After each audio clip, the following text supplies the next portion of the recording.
વંદે ગુજરાત. આજના virtual class training પ્રોગ્રામમાં આપ સૌનું હાર્દિક સ્વાગત છે. હું તમને ઇલેક્ટ્રિશિયન ટ્રેડના અંતર્ગત પરમેનન્ટ મેગ્નેટ મૂવિંગ કોઇલ અને permanent magnet moving iron instrument વિશે માહિતી આપીશ. પહેલાં તો permanent magnet moving coil instrument અને permanent magnet moving iron instruments વિશે તમને ઇન્સ્ટ્રુમેન્ટ્સમાં આ બે પ્રકારના ઇન્સ્ટ્રુમેન્ટ્સ હોઈ શકે છે: પરમેનન્ટ મેગ્નેટ મૂવિંગ કોઇલ અને permanent magnet iron moving iron. બરાબર. તો પહેલાં છે કે permanent magnet moving coil instruments. તો તેનો કાર્ય સિદ્ધાંત. તો આ ઇન્સ્ટ્રુમેન્ટ્સ કયા કાર્ય સિદ્ધાંત પર કાર્ય કરતા હોય છે? તો જ્યારે આપણે મેગ્નેટિક ફિલ્ડમાં કોઈ કોઇલને મૂકીએ અને કોઈ એ કોઇલમાંથી આપણે જ્યારે કરંટ પસાર કરતા હોઈએ છીએ ત્યારે તે કોઇલ પર જે ફોર્સ લાગુ પડતું હોય છે તે પસાર થતો જે કરંટ હોય એના સમપ્રમાણમાં હોય છે.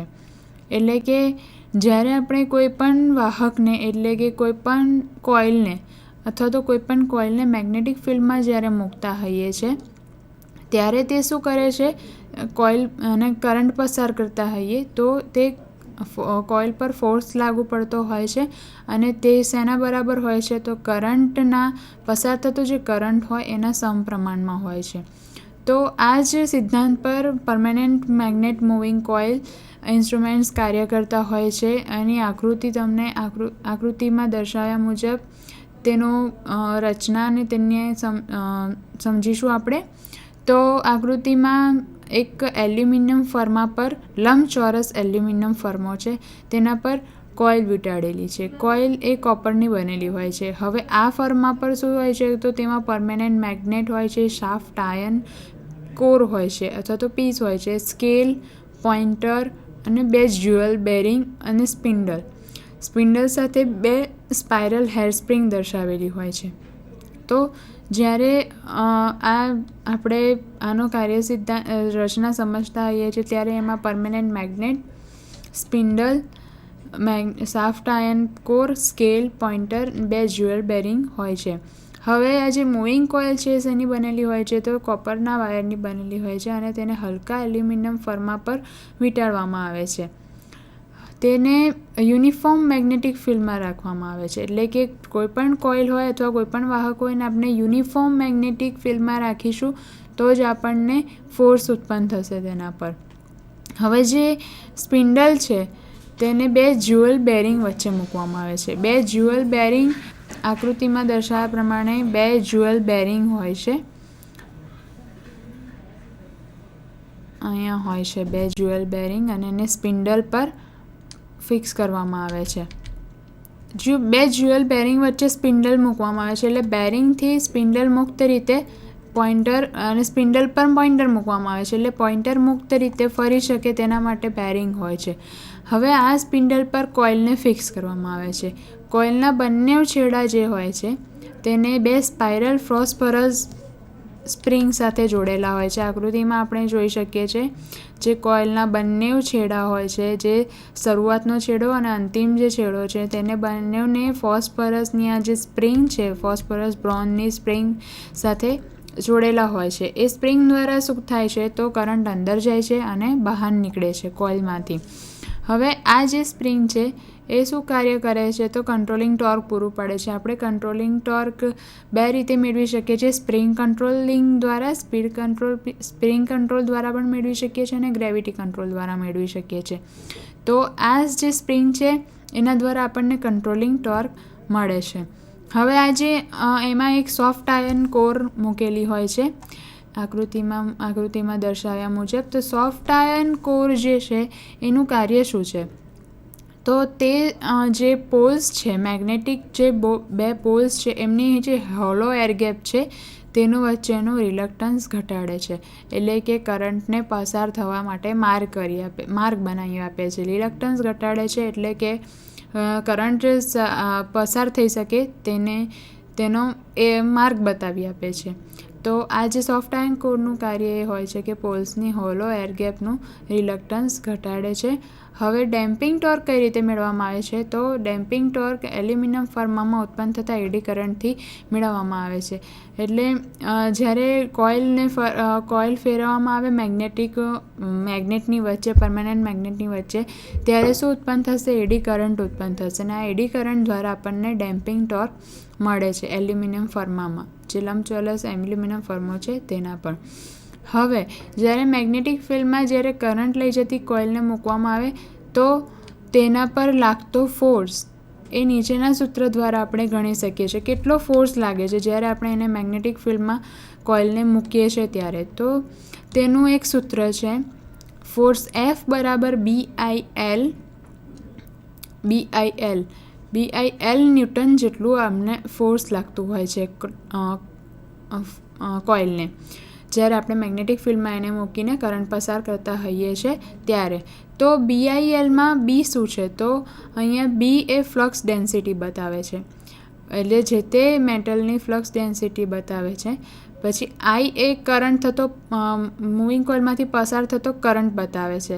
અને L એ જે કંડક્ટર આપણે જે કોઇલ યુઝ કરી છે એની લંબાઈ દર્શાવે છે, અથવા તો જે કંડક્ટર હોય એની લંબાઈ દર્શાવે છે. તો BIL, F બરાબર BIL. એમાં B અને L તો અચળ જ હોય છે, કારણ કે જે ફ્લક્સ ડેન્સિટી છે એ પણ બદલાવાની નથી અને લંબાઈ છે એ પણ બદલાવાની નથી. એટલે જે લાગુ પડતો જે ફોર્સ છે, કોઇલ પર લાગુ પડતો જે ફોર્સ છે એ કરંટના સમપ્રમાણમાં હોય છે. એટલે કે પોઇન્ટરના ડિફ્લેક્શનની દિશા, પોઇન્ટરનું ડિફ્લેક્શન કઈ દિશામાં થશે? તો જે કોઇલમાંથી પસાર થતો જે કરંટ છે એ જે દિશામાં હશે એ દિશામાં પોઇન્ટર ડિફ્લેક્ટ કરશે. એટલે કે એ જમણી તરફ કરંટની દિશા જમણીથી ડાબે તરફ હશે તો પોઇન્ટરનું ડિફ્લેક્શન પણ જમણી તરફ હશે. જો કોઇલમાંથી પસાર થતો કરંટ ડાબીથી જમણી બાજુ જતો હશે તો પોઇન્ટરનું ડિફ્લેક્શન ડાબી બાજુ હશે. તો આ રીતે જે પોઇન્ટરની જે ડિફ્લેક્શનની દિશા છે એ કરંટની દિશા પર આધાર રાખે છે.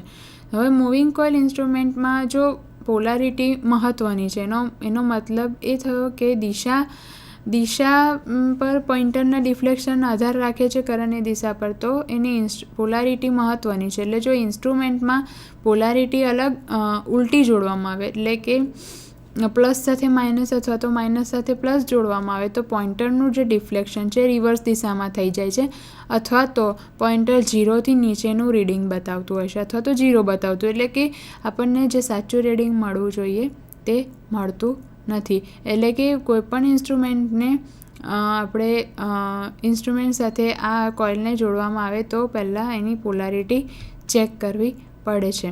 હવે મૂવિંગ કોઇલ ઇન્સ્ટ્રુમેન્ટ્સ જે છે એનો ઉપયોગ ક્યાં થતો હોય છે? તો મૂવિંગ કોઇલ ઇન્સ્ટ્રુમેન્ટનો ઉપયોગ DC સપ્લાય માટે જ થાય છે.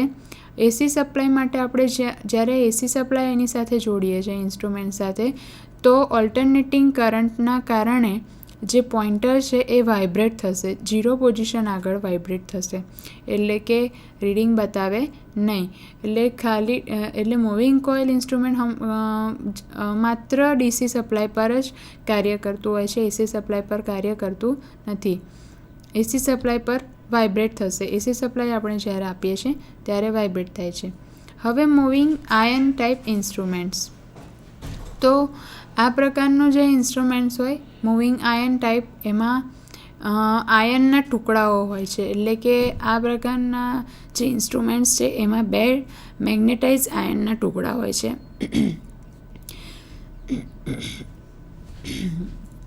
આ ઇન્સ્ટ્રુમેન્ટ્સ એ મેગ્નેટાઇઝ આયનના ટુકડા વચ્ચે આકર્ષણ અને અપાકર્ષણના કાર્ય સિદ્ધાંત પર કાર્ય કરે છે.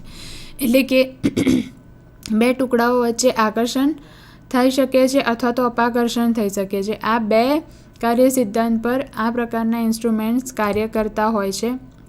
એટલે કે આ જે ઇન્સ્ટ્રુમેન્ટ છે મૂવિંગ આયન ટાઈપના ઇન્સ્ટ્રુમેન્ટ, એના 2 પ્રકાર થઈ ગયા, કે એક એટ્રેક્શન ટાઈપ એટલે કે આકર્ષણ ટાઈપ મૂવિંગ આયન ઇન્સ્ટ્રુમેન્ટ્સ, અને બીજું રિપલ્સન ટાઈપ મૂવિંગ આયન ઇન્સ્ટ્રુમેન્ટ્સ એટલે કે અપાકર્ષણ ટાઈપ મૂવિંગ આયન ઇન્સ્ટ્રુમેન્ટ્સ.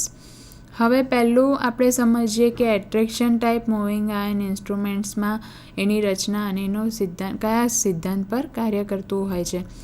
તો તમને આકૃતિમાં દર્શાવ્યા પ્રમાણે એક ઇલેક્ટ્રોમેગ્નેટિક કોઇલ હોય છે.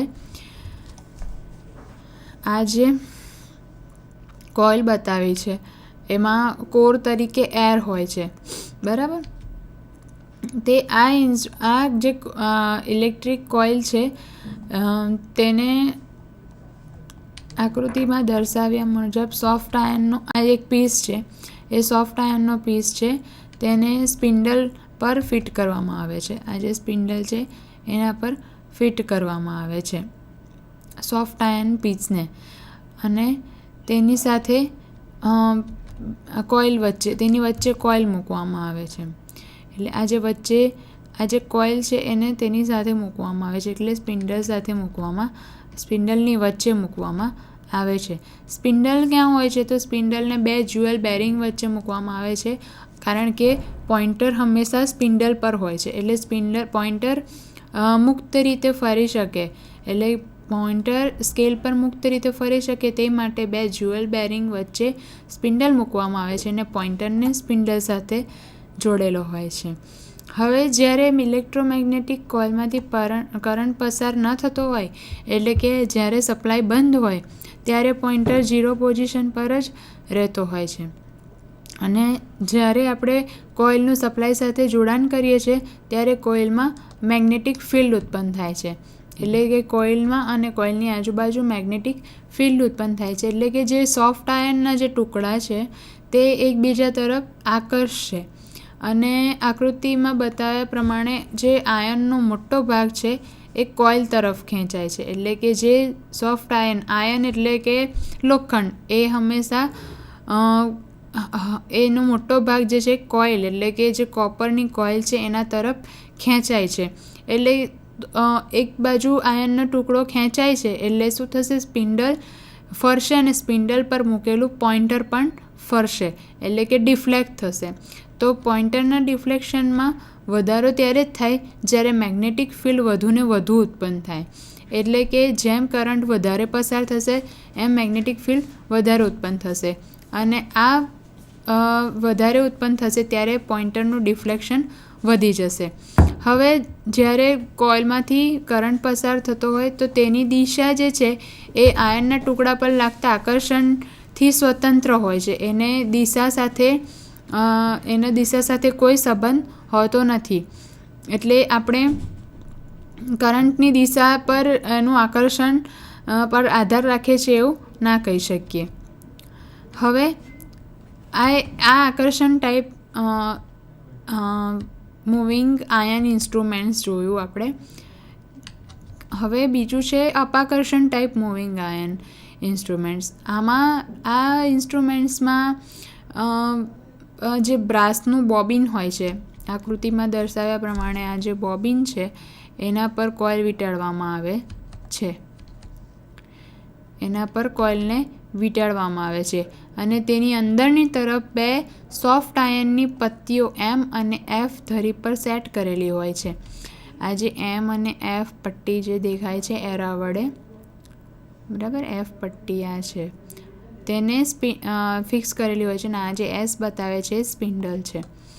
તો M અને F પટ્ટીઓ એ સોફ્ટ આયનની પટ્ટીઓ સેટ કરેલી હોય છે. F જે પટ્ટી એટલે ફિક્સ હોય છે, F એટલે ફિક્સ હોય છે, અને M એટલે મૂવેબલ, જે સ્પિન્ડલ સાથે જોડેલી હોય છે. M એ મૂવ કરી શકે છે એટલે એને સ્પિન્ડલ સાથે જોડેલી હોય છે.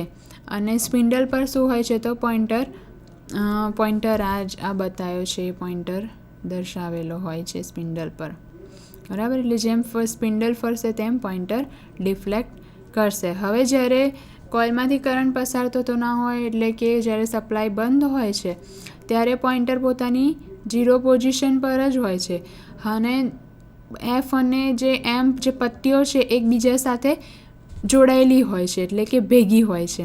હવે જ્યારે આપણે સપ્લાય આપીશું ત્યારે શું થશે? તો જ્યારે આપણે ઇન્સ્ટ્રુમેન્ટને સપ્લાય આપીએ છીએ, એટલે કે કરંટ પસાર કરતા હોઈએ છીએ, ત્યારે મેગ્નેટિક ફિલ્ડ ઉત્પન્ન થતું હોય છે કોઇલમાં. અને આ જે મેગ્નેટિક ફિલ્ડ હોય છે તે શું કરે છે તો એફ અને એમમાં મેગ્નેટિક પોલ ઉત્પન્ન કરે છે, એન અને એસ પોલ ઉત્પન્ન કરે છે. હવે આ જે પોલ ઉત્પન્ન કરે છે બંને એફ અને એમમાં સરખા હોય છે, તેથી બંને જે પટ્ટીઓ છે એકબીજાથી અપાકર્ષણ પામે છે, એટલે કે દૂર જાય છે અને મૂવિંગ સિસ્ટમના છેડા પર ટોર્ક લાગે છે. આ જે ટોર્ક હોય છે એને કંટ્રોલિંગ ટોર્ક કહીએ છીએ. અને જે ડેમ્પિંગ ટોર્ક હોય છે તે એર ડેમ્પિંગ ટોર્ક હોય છે. તો એર ડેમ્પિંગ ટોર્ક હોય છે કારણ કે આપણી જે કોઇલ છે એ એર કોરવાળી કોઇલ છે.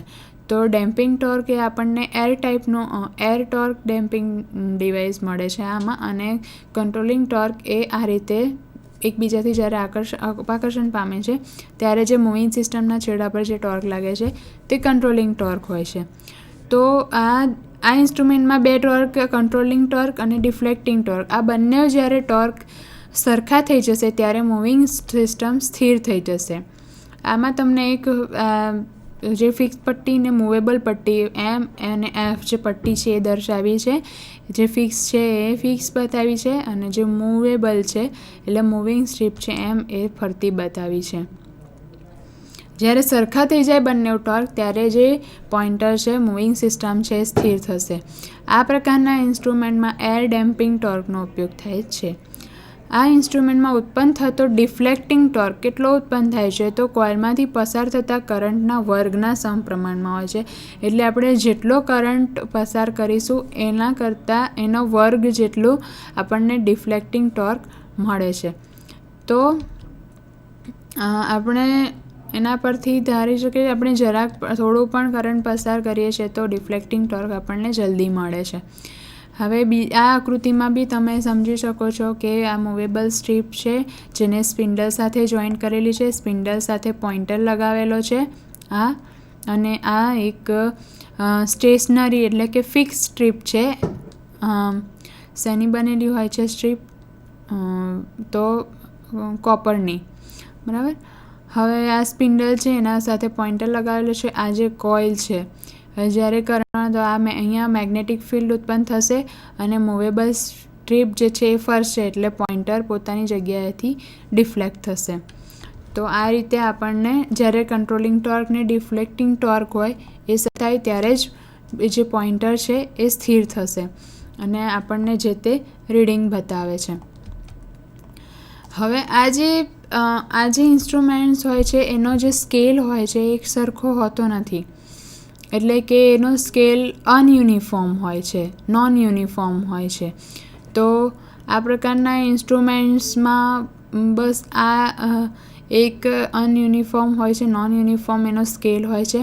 અને આ પ્રકારના ઇન્સ્ટ્રુમેન્ટ્સમાં વોલ્ટમીટર, એમીટર આપણે જોયા જ છે. મૂવિંગ આયન ટાઈપ ઇન્સ્ટ્રુમેન્ટ્સ આપણે જે પ્રેક્ટિકલમાં યુઝ કરતા હોઈએ છીએ એ જ હોય છે. એમાં જે એમીટર હોય છે એની કોઇલ કેવી હોય છે તો એની કોઇલ જાડા તારની બનેલી હોય અને ઓછા ટર્ન્સ હોય છે. એટલે કે આંટા ઓછા હોય અને જે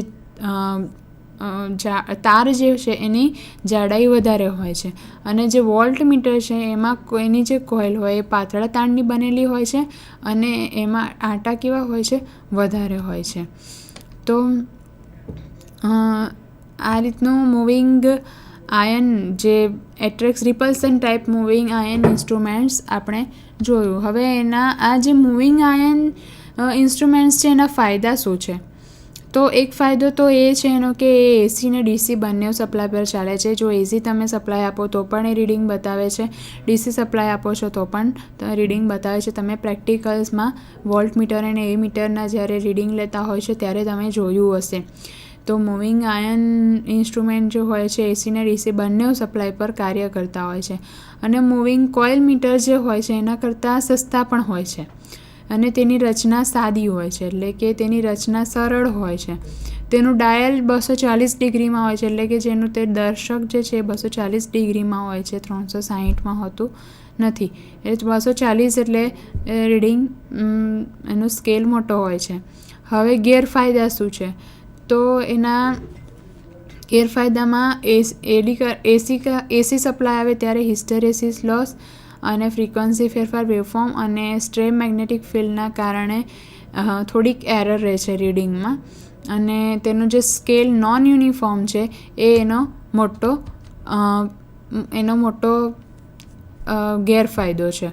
એના લીધે આપણે પણ જે વધારે એના ફાયદા પણ વધારે છે. આપણે જોઈએ તો એસી ને ડીસી બંને ઉપર કાર્ય કરે છે અને સસ્તું છે, રચના સાદી છે. તો આ એના ફાયદા પણ છે, પણ એના એ રીતે ગેરફાયદા પણ થોડીક એરર રહે છે ને એનો સ્કેલ જે નોન યુનિફોર્મ છે એના લીધે ગેરફાયદો છે એનો. તો આપણે જોયું કે મૂવિંગ કોઇલ ઇન્સ્ટ્રુમેન્ટ્સ અને મૂવિંગ આયન ઇન્સ્ટ્રુમેન્ટ્સની રચનામાં શું તફાવત છે, બરાબર. એને મૂવિંગ કોઇલ ઇન્સ્ટ્રુમેન્ટ્સ ડીસી માટે જ યુઝ થઈ શકે છે, જ્યારે મૂવિંગ આયન ઇન્સ્ટ્રુમેન્ટ્સ છે એસી ને ડીસી બંનેને મેઝર કરે છે. તો હવે એના ગેરફાયદા અને ફાયદા પણ જોયા, એના પ્રકાર જોયા. હું હવે અહીંયા વિરામું છું. Thank you.